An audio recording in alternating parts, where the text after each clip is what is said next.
तो देखते हैं क्वेश्चन नंबर 3 का फर्स्ट पार्ट। ये है 3x plus 2y equal to 5 और दूसरी इक्वेशन है 2x minus 3y equal to 7। ठीक, तो अगर हम देखते हैं इसको कंपैरिजन करके, on comparing with a1x plus b1y plus c1 equal to 0 and second equation को कंपैरिजन करेंगे हम a2x plus b2y plus c2 equal to 0। पहली इक्वेशन को फर्स्ट इक्वेशन को इससे कंपैरिजन करेंगे, सेकंड वाली को इससे कंपैरिजन करेंगे। तो देखते हैं x का कोएफिशिएंट a1 है, पहली वाली में x का कोएफिशिएंट 3 है, तो a1 आ गया हमारा 3। वैसे भी आप डायरेक्ट लर्न कर सकते हैं, दिमाग में रख सकते हैं कि ये a1 है, ये b1 है और ये वाला c1 है। लेकिन देखो इस इक्वेशन में क्या हो रहा है कि जैसे a1x plus b1y plus c1 इस फॉर्म में होना चाहिए ना। अब यहाँ पे जो मुझे इक्वेशन दे रखी है वो a1x plus b1y equal to c1 की तरीके से दे रखी है। तो आप कोशिश कीजिए या तो दोनों को इक्वल ले आइए, इधर भी रखेंगे तो भी आपका सेम ही आंसर आएगा। बस सिर्फ आपको इतना ध्यान रखना है कि अगर आपकी जो सी वाली साइड है वो दोनों एक साइड होनी चाहिए, या तो लेफ्ट हैंड साइड या राइट हैंड साइड। ऐसा ना हो कि एक एक इक्वेशन में तो टर्म इस साइड है और दूसरे में इस साइड है। तो आप बेसिक तरीका यही है कि आप दोनों को एक ही साइड ले जाइए। मतलब हम इन दोनों इक्वेशंस को इस तरीके से लिख सकते हैं 3x प्लस 2y, ये 5 प्लस का इधर पहुंचेगा माइनस का इक्वल टू 0। सिमिलरली दूसरी इक्वेशन में देखते हैं 2x माइनस 3y और 7 प्लस का है इधर पहुंचेगा माइनस इक्वल टू 0। राइट, तो इससे हमें फायदा क्या हुआ कि ये जो स्टैंडर्ड फॉर्म है इससे लगभग मैच खा रहा है। देखो a1x plus b1y plus c1। Right, तो देखो a1 आ गया हमारे पास, x की कंपैरिजन में कोएफिशिएंट है a1, यहाँ पे है 3। सिमिलरली b1 जो है y के साथ में वो है हमारे पास 2 और c1 जो कांस्टेंट टर्म है वो है आपकी -5। अब डायरेक्ट देख सकते हैं इसको कि ये a1 है, ये b1 है और ये c1 है। सिमिलरली ये a2 है, ये b2 है और ये c2। ठीक, तो इतना ज़्यादा इसमें कंफ्यूज होने की ज़रूरत नहीं है। ये a2 हमारे पास आ गया 2, b2 आ गया अपने पास -3 और c2 आ गया हमारे पास माइनस का 7। साइन हमेशा लेके चलेंगे। राइट, पहले दो साइंस को देखेंगे, मतलब रेशियो को, a1/a2 आता है हमारे पास 3/2। फिर देखेंगे b1/b2, तो b1/b2 जो है हमारे पास वो आया 2/-3, जो कि दोनों इक्वल नहीं है। भाई ये 3/2 है, ये 2/-3 है, ये इक्वल नहीं आ रहे हैं। अगर ये दोनों इक्वल नहीं आ रहे हैं तो c1/c2 की जरूरत ही नहीं है देखने की। ठीक है, a1/a2 is not equal to b1/b2। और अगर मेरे पास ये कंडीशन आती है कि ये दोनों इक्वल नहीं है तो मेरे सॉल्यूशन का जो टाइप होता है वो कंसिस्टेंट होता है। ठीक, तो जो सॉल्यूशन होगा वो कंसिस्टेंट होगा, कंसिस्टेंट, दैट्स योर आंसर। बस मुझे यही बताना है इसके अंदर इनके रेशियोज को देख करके कि सॉल्यूशन कंसिस्टेंट है कि इनकंसिस्टेंट है। ठीक है, अब देखते हैं क्वेश्चन नंबर थर्ड का second part. Question number third का सेकंड पार्ट है अपना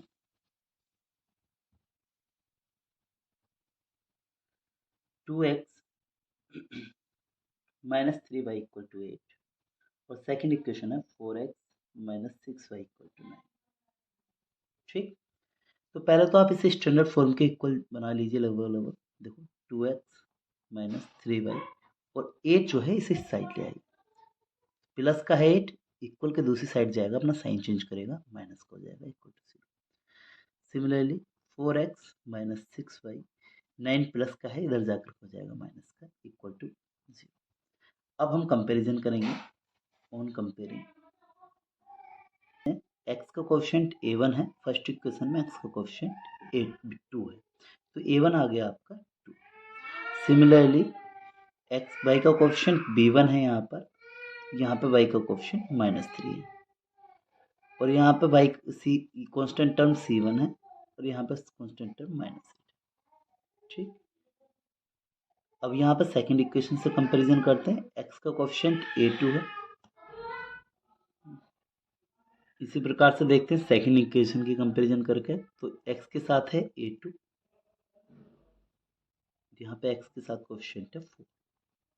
ठीक, तो यहाँ पे y के साथ कोएफिशिएंट है b2 और यहाँ पे वाई के साथ कोफिशिएंट है -6।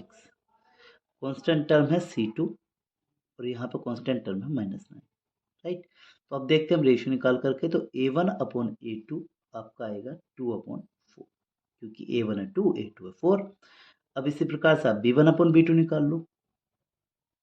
देखो B1 है -3 और B2 है -6।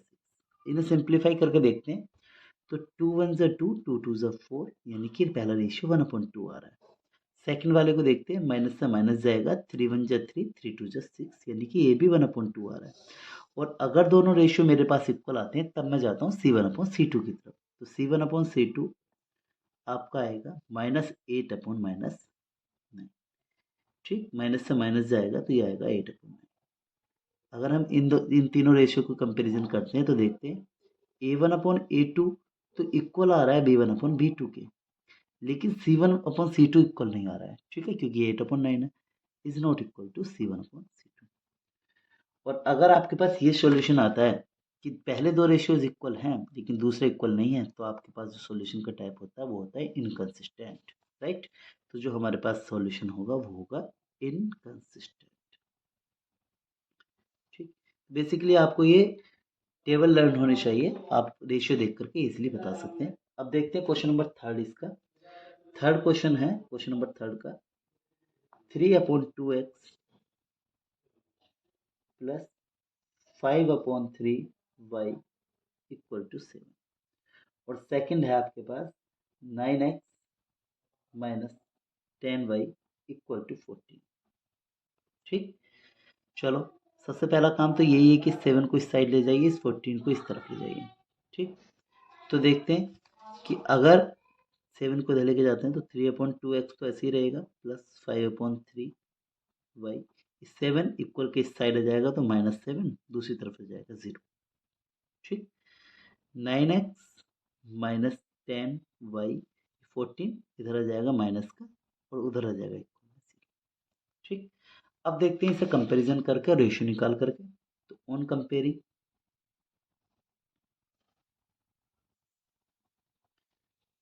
With A1x plus B1y plus C1 equal to 0 and A2x plus B2y plus C2 equal to 0, comparison करके देखते हैं। तो देखो A1 जो है उसके साथ x के साथ कोफिशिएंट पहली वाली इक्वेशन में 3/2 है और यहाँ पे पहली वाली इक्वेशन में A1 है, तो A1 की वैल्यू आ गई 3/2। सिमिलरली B1 जो है y के साथ कोफिशिएंट B1 है और यहाँ पे y के साथ कोफिशिएंट 5/3 है। ठीक, कांस्टेंट टर्म यहाँ पे C1 है और यहाँ पे कांस्टेंट टर्म -7। ठीक, अब दूसरी वाली इक्वेशन से दूसरी वाली इक्वेशन को कंपैरिजन करते हैं। तो x के साथ A2 है, यहाँ पे x के साथ 9 है, तो A2 आ गया आपका 9। सेकेंड टर्म होती है आपकी V2 जो कि है -10 और तीसरी टर्म होती है आपकी C2 जो कि है -14, राइट। तो अब देखते हैं हम इन तीनों का रेशियो निकाल करके। देखो A1/A2 आपका कितना होगा, तो आप कहोगे A1 है 3/2, फिर अपॉन में A2 है आपका 9। ठीक, तो देखो ये दोनों न्यूमरेटर अपॉन डिनोमिनेटर की फॉर्म में है, ये सिर्फ न्यूमरेटर है तो इसके डिनोमिनेटर में 1 रहा होगा, राइट। भाई ये सिंगल टर्म है तो इसके नीचे 1 रहा होगा। और अगर मेरे पास न्यूमरेटर अपन डिनोमिनेटर में टर्म्स होती हैं, तो मैं उन्हें कैसे सोल्व करता हूँ। देखो एक ऐसे मान के चलिए, आपके पास अगर मान लो m/n है और p/q है, तो मेरे पास जो बेसिक तरीका होता है वो ये कि जो सबसे ऊपर और सबसे नीचे की टर्म होती है मैं उनकी मल्टीप्लाई कर देता हूँ, m की और q की, अपॉन बीच वाली दोनों टर्मों की मल्टीप्लाई कर देता हूँ n×p। ठीक, सिंपल। इसे सोल्व करने का तरीका ये होता है। तो आप सबसे ऊपर वाले की सबसे नीचे वाले से मल्टीप्लाई करिए और बीच वाले की बीच वाले से। तो 3 की मल्टीप्लाई करनी है 1 से, अपॉन 2 की करनी है 9 से। ठीक, देखो आप देखोगे 3 1 जा 3, ऊपर वाले की ऊपर मल्टीप्लाई, नीचे वाले की नीचे, 9 2 जा 18। ठीक, अब इसे अगर सिंप्लीफाई कर सकते हैं तो करेंगे। देखो 3 1 जा 3, 3 6 जा 18, ये आ गया आपका 1/6। ठीक, अब इसी प्रकार से हम निकालते हैं B1/B2। तो b1 कितना दे रखा है आपको 5/3, पूरे का अपोन लगाते हैं, और b2 दे रखा माइनस का 10।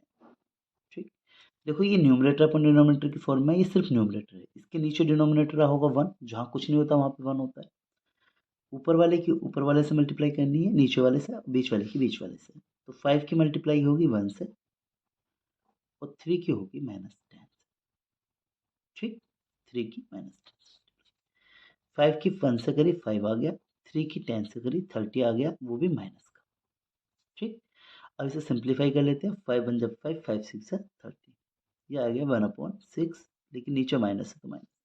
क्या ये दोनों वैल्यू सेम आ रही हैं? नहीं, क्योंकि देखो a1/a2 प्लस का 1/6 है, b1/b2 माइनस का 1/6 है ना, क्योंकि साइन का तो चेंज आ रहा है, कुछ भी चेंज हो, चेंज तो चेंज है। ठीक, तो यानी कि ये दोनों रेशियो आपके इक्वल नहीं है, a1/a2 is not equal to b1/b2। ठीक है, अगर हमारे पास पहले दोनों सॉल्यूशन इक्वल नहीं आते, तो हमारे पास जो सॉल्यूशन होता है वो होता है आपका कंसिस्टेंट। ठीक है, कंसिस्टेंट, दैट्स योर आंसर। ठीक, अब देखते हैं इसका क्वेश्चन नंबर 3, क्वेश्चन नंबर 4।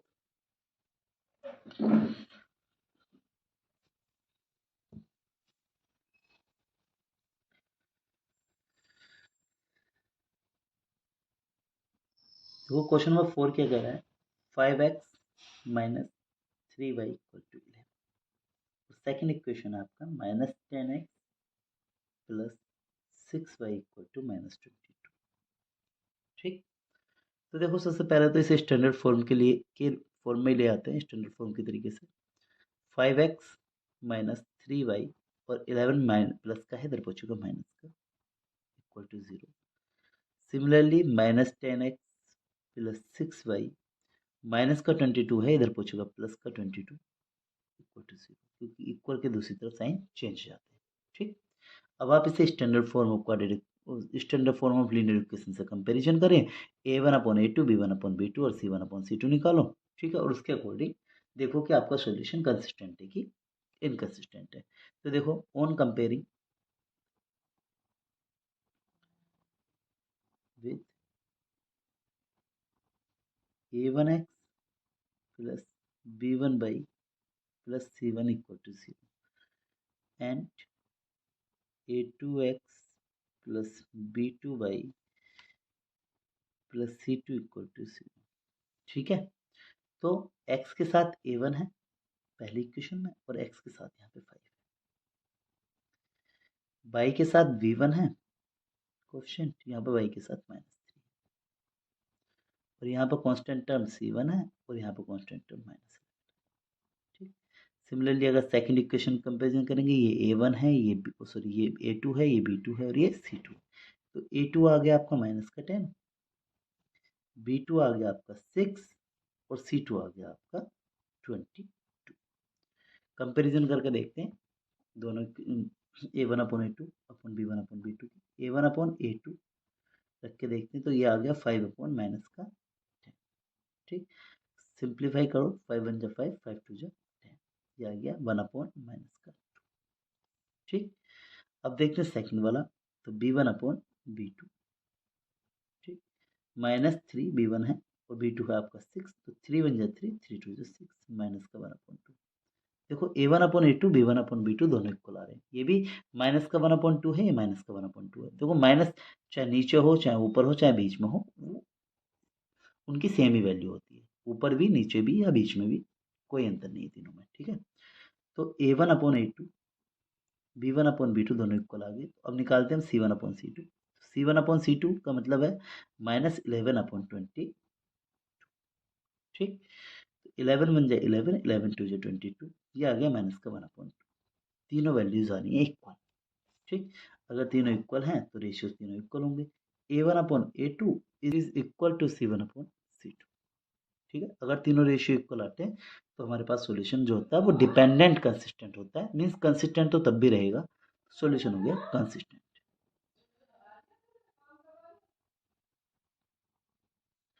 अब देखते हैं क्वेश्चन नंबर 3 का 5th part, 4/3 x plus 2y equal to 8 और सेकेंड इक्वेशन है 2x plus 3y equal to 12।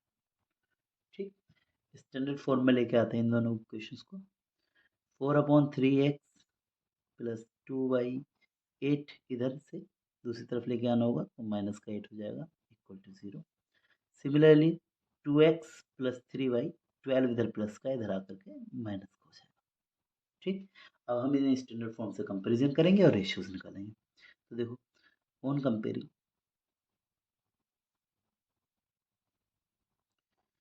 Comparing with a1x plus b1y plus c1 equal to 0 and a2x plus b2y plus c2 equal to 0। पहले equation को पहली equation से comparison करते हैं। तो a1 आ गया आपका, ये है a1, ये है b1, ये है c1, ये a2, b2 और c2। a1 आ गया 4/3, b1 आ गया 2 और c1 आ गया माइनस का 8।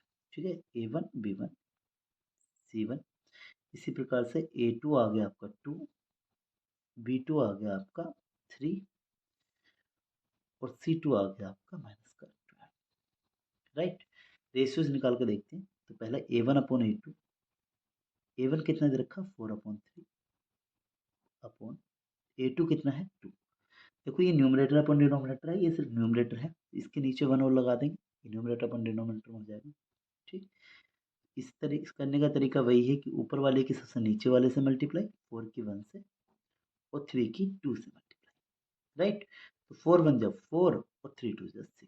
सिंप्लीफाई करेंगे, 2 2 जा 4, 2 3 जा 6, आ गया आपका 2/3। ठीक, इसी प्रकार से आप b1/b2 निकाल लो। b1 है आपका 2 और b2 है आपका 3। भाई देखो a1/a2 2/3 है, b1/b2 2/3 है, दोनों इक्वल है। अगर दोनों इक्वल होते हैं तो फिर c1/c2 की तरफ जाते हैं। तो c1/c2 है माइनस का 8/-12, माइनस का 8/-12, माइनस से माइनस कटा, 4 2 जा 8, 4 3 जा 12, ये भी आ गया आपका 2/3। तीनों रेशियोज आ गए आपके इक्वल। मतलब a1/a2 is equal to b1/b2 is equal to c1/c2। और अगर तीनों रेशियोज इक्वल होते हैं हमारे पास, तो हमारे पास जो सॉल्यूशन होता है वो डिपेंडेंट कंसिस्टेंट होता है, मीन्स कंसिस्टेंट। सॉल्यूशन का टाइप हुआ कंसिस्टेंट। ठीक,